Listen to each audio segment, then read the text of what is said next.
Hey guys, what's up? I want to tell you a little bit about a conversation that I had with a World War II vet last weekend.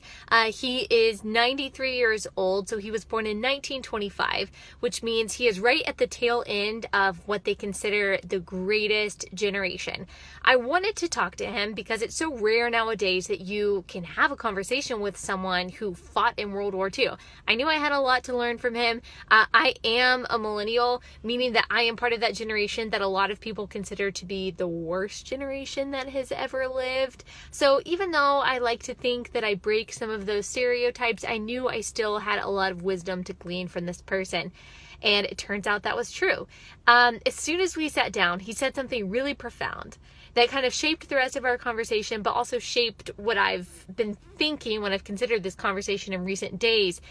And he said, man does a lot better in hardship than he does in ease. He does a lot better in adversity than he does in luxury.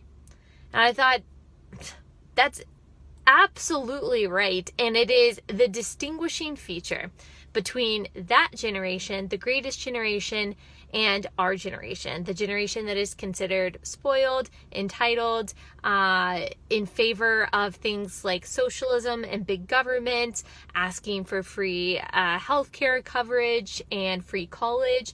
That is the distinguishing feature, that our generation believes that if something is difficult, if something is hard or painful or inconvenient, then there is something inherently wrong and unjust with it. And the government must step in and fix it. That just wasn't the case for that generation and the generations that went before us.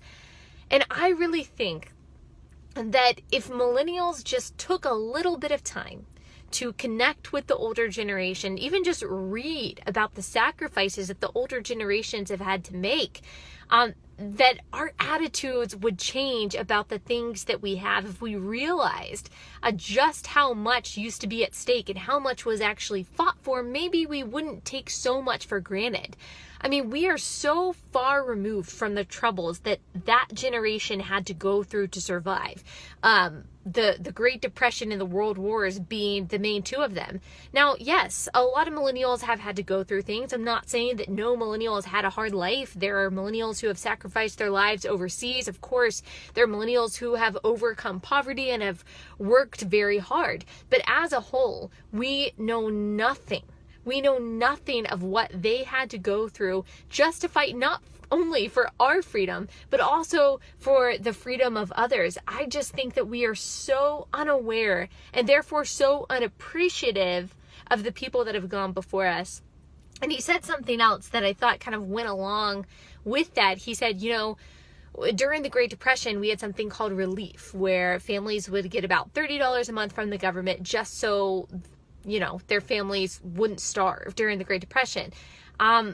And it went from relief to welfare to entitlements. So in 3 generations, we've gone from seeing government aid as relief, as a supplementary aid to what you're already doing for your family, to something that you are now entitled to whether you work or not. If that doesn't tell you the shift in mentality from the greatest generation to what's considered the worst generation, I don't know what does. So all I encourage my fellow millennials to do, I'm not trying to convert you to conservatism or anything like that. All I'm asking is that you connect with someone in these older generations that can shed a little bit of wisdom, because I'm guilty of taking what we have for granted too and forgetting just how much has been worked for, how much has been paid for before I even came around in 1992. I would encourage my fellow millennials to do the same, because I would bet you would learn something the same way I did.